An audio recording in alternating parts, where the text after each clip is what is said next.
Welcome to the Freedom Club Podcast, where we discover the fight for freedom, fulfillment, passion, and purpose. Your host is Curt Gallup certified strengths coach, an agency founder who is dedicated to coaching individuals seeking to level up their life and their businesses. The Freedom Club is about unlocking your talents, turning them into strengths, and crushing your objectives. You can learn more at curtmercadante.com. Welcome to the Freedom Club.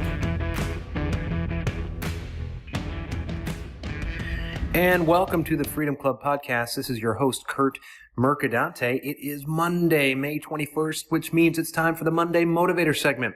Every Monday, I bring you a short burst of motivation to help you kick your week off on the right foot. Every Thursday is the interview segment, in which I interview a business leader or some other all-around interesting person.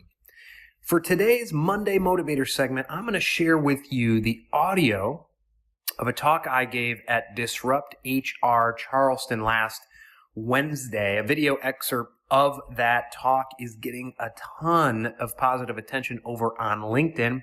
And so I've decided to share here on the podcast the audio from my full 5-minute talk. It's about building a life based on outcomes instead of inputs.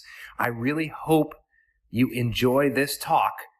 Again, this is the full audio of my talk from last week's talk at DisruptHR Charleston.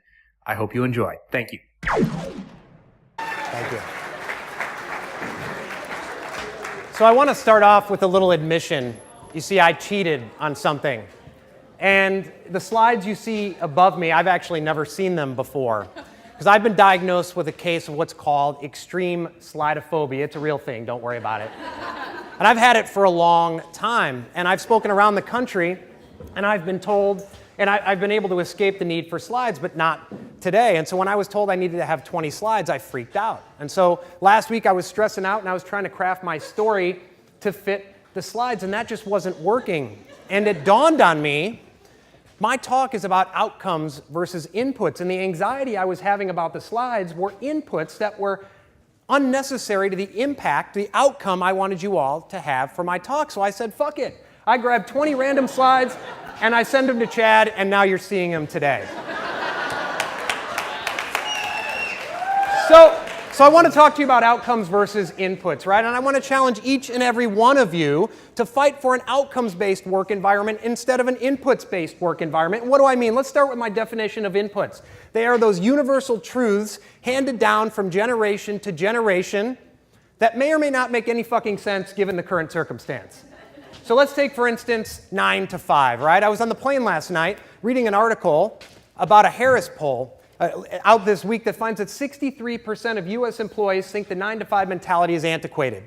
And I have to say, I stand strongly with that 63%. When I had my PR agency, I had a client who would send their HR manager around from cubicle to cubicle, office to office, to make sure that the administrative folks and the VPs were in their seats at 8:30 ready to work. That, my friends, is an input-based mentality. An outcomes-based environment says we don't care when you're in your seat as long as you get your shit done. So 13 years ago, I left the 9 to 5. I started a public relations and ad agency. And I had 4 clients when I started. And I learned that I was a pretty efficient worker. I would get my stuff done by noon. And instead of feeling good about that, I actually felt guilty. You see, for so long, that 9 to 5 bullshit input mentality had been branded in my brain that I felt guilty. And so I started filling up my day and into the night with BS busy work. And at the end of the day, yeah, I felt busy, but I didn't feel productive. I felt overwhelmed. I felt frustrated. I felt like I was building a prison made of bullshit instead of building a business, because that's what it feels like in an inputs-based environment. So let's think about some other unnecessary inputs. How about like 90% of meetings, right? You ever have the phone call to plan for the meeting, to plan for the phone call, to plan for the real meeting? And then you're going to have 3 meetings after that just to debrief, just to make sure. The only outcomes of those is feeding the narcissism of whoever called the meeting in the first place and those 2 to 3 other jackasses who extended the length of the meeting because they like hearing themselves talk. So we could go on and on about all those unnecessary inputs, and I hope you have a very large notebook, because in the coming days, I want you to start making a list of all those BS unnecessary inputs in your workday. You know, over the last 10 years, I've become radically focused on building outcomes-focused days for myself and my clients, because when you set clear outcomes for your day, and then you define the straightest, shortest, simplest route to those outcomes, you realize that 70% of your day has been utter bullshit. And that number might be low, but when your day is filled with so much bullshit, you end up working later or coming in earlier, right? Just to get the outcomes-based projects completed. And when you do that, you're not mentally and physically present when you go home. And when you're not present with your family, yourself, and your friends, I take it something funny is up there. When you're not present with your family, yourself, and your friends, you become unfulfilled. And you want to talk about employee engagement? It's so foundational. When we are judging our people based on whether or not they can adhere to arbitrary inputs instead of allowing them to use their individual talents, their strengths, their superpowers to tackle key outcomes, that's when you have an engagement problem.